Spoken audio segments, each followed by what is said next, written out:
एक criminal case में police सैकड़ों पेज की चार्जशीट फाइल करती है तो व्यूअर्स प्राय यह पूछते हैं कि क्या सारी चार्जशीट ही हमारे खिलाफ होती है या उसका कोई विशेष भाग हमारे अधिक खिलाफ होता है और कुछ भाग न्यूट्रल होता है। साथ ही हमें यह जानकारी भी होनी चाहिए कि प्रोसिक्यूटर्स ने जो शिकायत की है उसका कौन सा भाग और कितना भाग आपके खिलाफ है, जिसके लिए आपको ज्यादा प्रयास करना चाहिए, और कौन सा तथा कितना भाग है जिसके लिए आप कुछ सुरक्षित महसूस कर सकते हैं। ये दोनों जानकारियां और इनका कानूनी पक्ष यदि आपको पता है तो दुनिया में कोई आपका कुछ नहीं बिगाड़ सकता है। आपको अपनी चार्जशीट में इस बात को अभी चेक कर लेना चाहिए जो कि आप खुद कर सकते हैं, बिना किसी दूसरे की सहायता पाए कर सकते हैं। अपनी चार्जशीट के प्रमुख और गौण, जिनको हम प्राइमरी और सेकेंडरी पार्ट्स भी कह सकते हैं, उनको समझने के लिए कोई एक शिकायत उदाहरण के लिए ले लेते हैं। एफआईआर दर्ज होती है प्रोसिक्यूटर्स की पहली शिकायत पर। मान लीजिए शिकायत ये वाली है। मेरी आरोपी के साथ 2015 में फेसबुक पर मुलाकात हुई थी। तब एक दिन इसने मुझे होटल में बुलाया और कोल्ड ड्रिंक पिलाया, जिसे पीकर मैं बेहोश हो गई। तब इसने मेरी मर्जी के बिना मेरा रेप कर दिया। मेरी पिक्स एंड वीडियोस बना ली। उन्हें वायरल करने की धमकी देकर यह मुझे अलग अलग टाइम पर बुलाता रहा और मेरे साथ वही व्यवहार करता रहा। पिछले महीने की 3 तारीख को इसने मुझे एक फ्लैट में बुलाया तथा मेरा रेप किया। उसके बाद इसने मुझे परसों 17 तारीख को होटल मूनलाइट में बुलाया और फिर भी इसने मेरा रेप किया। अब आखिरकार मैं आपके पास सहायता के लिए आई हूं, उसके खिलाफ कानूनी एक्शन लिया जाए।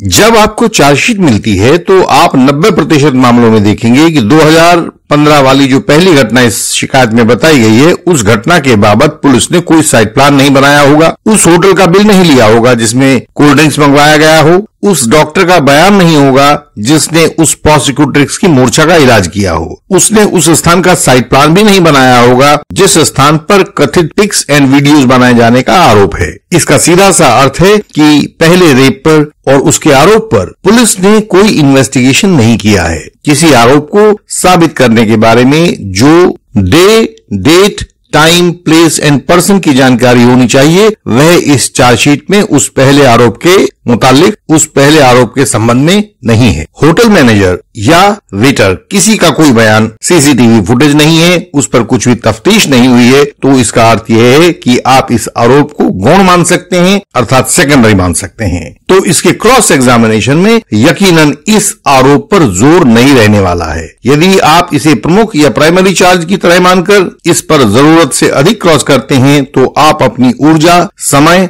और संसाधन सबको नष्ट करते हैं। इस पर प्रोसिक्यूटर से कुछ सामान्य से सवाल करना पर्याप्त है। जैसे मैं कुछ एक सवाल आपको यहां उदाहरण के रूप में दिखाता हूं। आपने आईओ को कभी वह स्थान नहीं दिखाया जहां यह होटल स्थित है, क्या कहेंगे आप? आपने होटल की वह टेबल भी आईओ को नहीं दिखाई जिस पर आपने कथित कोल्ड ड्रिंक पी थी। आपने आईओ को कभी भी उस कोल्ड ड्रिंक का नाम व ब्रांड नहीं बताया है। आपने आईओ को कभी वह स्थान नहीं दिखाया है जहां कथित घटना हुई थी। आपने आईओ को कभी यह नहीं बताया है कि कथित घटना वहीं खाना खाने वाले डाइनिंग हॉल में हुई थी या किसी अन्य स्थान पर हुई थी। आपने आईओ को वह स्थान भी नहीं दिखाया है जहां पिक्स एंड वीडियोस बनाई गई थी। या इसी तरह के सवाल उससे पूछे जाएं।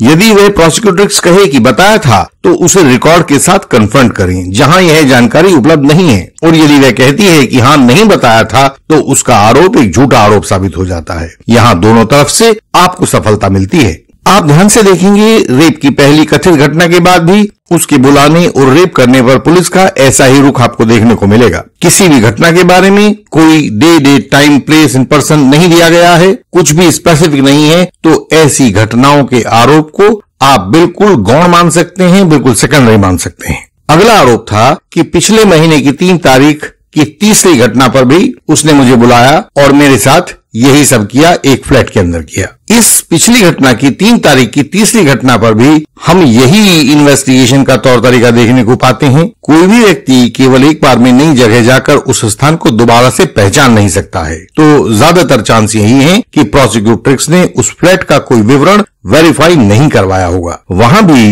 इन्वेस्टिगेशन के नाम पर आईओ द्वारा लीपापोती ही अधिक मिलेगी, और हमारा अनुमान है कि परसों 17 तारीख वाले आरोप की पुलिस जांच पूरी मिलेगी। होटल मूनलाइट का साइट प्लान मिलेगा, रूम का साइट प्लान मिलेगा, होटल मूनलाइट का बिल मिलेगा, आपकी आईडी मिलेगी, रजिस्टर मिलेगा, सब कुछ पुलिस ने पहले से जब्त कर लिया होगा। रूम के भीतर से बेडशीट आदि भी लिया होगा। होटल मूनलाइट की सीसीटीवी फुटेज होगी, मैनेजर का बयान होगा, रूम सर्विस वाले का बयान होगा, बिल पेमेंट का रिकॉर्ड होगा कि आपने उसको कैश किया या अपने कार्ड से किया। यदि रूम में कहीं किसी बॉडी फ्लूइड के ट्रेसेस मिले होंगे तो उसको भी उठाया गया होगा और उसको एफएसएल में भेज दिया गया होगा। यदि किसी महत्वपूर्ण कॉल का जिक्र होगा तो सीडीआर भी लिया गया होगा और यह सब करने के बाद चार्जशीट कोर्ट में दाखिल की गई होगी। तो यह स्पष्ट हो जाता है कि पुलिस ने पहले आरोपों पर केवल औपचारिकता पूरी की है, कोई गंभीर इन्वेस्टिगेशन नहीं किया गया है, जबकि अंतिम आरोप पर पुलिस ने गंभीर इन्वेस्टिगेशन किया है। आपको भी अंतिम आरोप को गंभीर मानना होगा और उस पर पूरा ध्यान देना होगा। यहाँ आपको परंपरागत क्रॉस एग्जामिनेशन में तो पारंगत होना ही होगा, जिसमें इंडियन एविडेंस एक्ट और कोड ऑफ क्रिमिनल प्रोसीजर का सहारा लेना होता है। लेकिन आजकल की नई परिस्थितियों में आपकी जिम्मेदारी कुछ और बढ़ गई है। इंफॉर्मेशन टेक्नोलॉजी तथा क्लाउड कंप्यूटिंग आदि के सिद्धांतों को भी जानना होगा। यह भी जानना होगा कि मोबाइल फोन और कंप्यूटर लैपटॉप द्वारा इंटरनेट सर्फिंग में क्या मौलिक अंतर होता है। आपकी जानकारी के लिए बताना चाहूंगा कि मोबाइल फोन की मेमोरी और कंप्यूटर लैपटॉप की मेमोरी अलग अलग तरह से व्यवहार करती हैं। मोबाइल फोन की अधिकांश मेमोरी वोलेटाइल मेमोरी होती है जो उसके रैम के कारण होती है, इसीलिए अधिक रैम वाले फोन्स की डिमांड आजकल बढ़ गई है। जबकि कंप्यूटर या लैपटॉप की मेमोरी रैम के साथ साथ रोम वाले हिस्से को भी इस्तेमाल कर लेती है और उसमें टेम्पोरेरीली कुछ समय के लिए एचडीडी के कुछ भाग को हम चाहें तो रैम में बदलकर काम चला सकते हैं। तो जो भी आपके प्रमुख आरोप हैं उसके लिए इन सब बिंदुओं पर पूरी तरह तैयारी करें। यह ध्यान रखें कि आपका क्लाइंट आपके लिए मछली की आंख है, उसका हित हो यही आपको ध्यान रखना है और अधिकतम हित हो इसके लिए आपको मेहनत करनी है। तो इस वीडियो में आज हमने यही आपको बताया है कि किस तरह से अपनी पूरी चार्जशीट के आप अलग अलग पार्ट्स बना लीजिए, अलग अलग हिस्से बना लीजिए और देखिए कि उनमें से किस हिस्से को प्राइमरी हिस्सा माना जाए जिसके ऊपर हमें पूरी गंभीरता से क्रॉस एग्जामिनेशन करना है और किस हिस्से को हमें गौण माना जाए या कुछ कम इंपॉर्टेंस वाला माना जाए जिसके क्रॉस एग्जामिनेशन पर हमें उतनी ऊर्जा, उतना समय और उतने संसाधन नहीं लगाने हैं। यह डिवीजन ऑफ वर्क अगर आप कर लेते हैं तो आपके लिए पूरे ट्रायल में कहीं कोई मुश्किल बाकी नहीं रहने वाली है। यदि आप भी कुछ मुश्किल का सामना कर रहे हैं तो हमें बताएं, हम आपकी सहायता करेंगे और आपको सही दिशा में गाइड करेंगे। हमारे पास लगभग पूरे भारत से सहायता के लिए केसेस आते हैं, जानकारियों के लिए फोन आते हैं, व्हाट्सएप मैसेजेस आते हैं और हम पूरी मेहनत से दिन रात एक करके सहायता उन लोगों तक पहुंचाते हैं जिन्हें इसकी आवश्यकता है। हमारी वेबसाइट है indianlegalsystem.org। आप इस वेबसाइट पर जाकर पढ़ें, बहुत जरूरी जानकारियां आपकी सरल भाषा में दी गई हैं, उन्हें समझें, क्योंकि आपकी शिक्षा और आपका ज्ञान यही इस लड़ाई में आपके हथियार हैं। हमसे संपर्क की जानकारी नीचे डिस्क्रिप्शन में भी आपको मिलेगी। आओ हम सब मिलकर इस असत्य को, झूठ को, पाखंड को हरा दें। इस YouTube चैनल को लाइक, शेयर और सब्सक्राइब करें, बेल आइकन को प्रेस करें। इसकी हर एक वीडियो में आपको झूठे आरोपों के जाल के खिलाफ कुछ न कुछ विशेष बात बताई गई होगी। इन बातों को अधिक से अधिक लोगों तक फैलाएं ताकि झूठी शिकायतों के इस इंद्रजाल को मिलकर नष्ट किया जा सके। बहुत लोग हमसे संपर्क करने में हिचकते रहते हैं और इससे उनका महत्वपूर्ण समय नष्ट हो जाता है। मैंने देखा है कई ऐसे आवेदक हमसे बात करते हैं जो अपने समय को नष्ट कर चुके हैं, प्रोसिक्यूटर्स के बयान दर्ज हो चुके हैं, गलत तरीके से इन्वेस्टिगेशन हो चुकी है। यदि वो हमसे पहले संपर्क करते तो शायद हम उनकी उन केसेस में सहायता कर सकते, लेकिन अब महत्वपूर्ण समय जा चुका है। इससे पहले कि आपके केस का महत्वपूर्ण समय भी चला जाए, आप एकदम से हमें संपर्क करें। व्हाट्सएप नंबर आपको स्क्रीन पर दिखाई दे रहा होगा।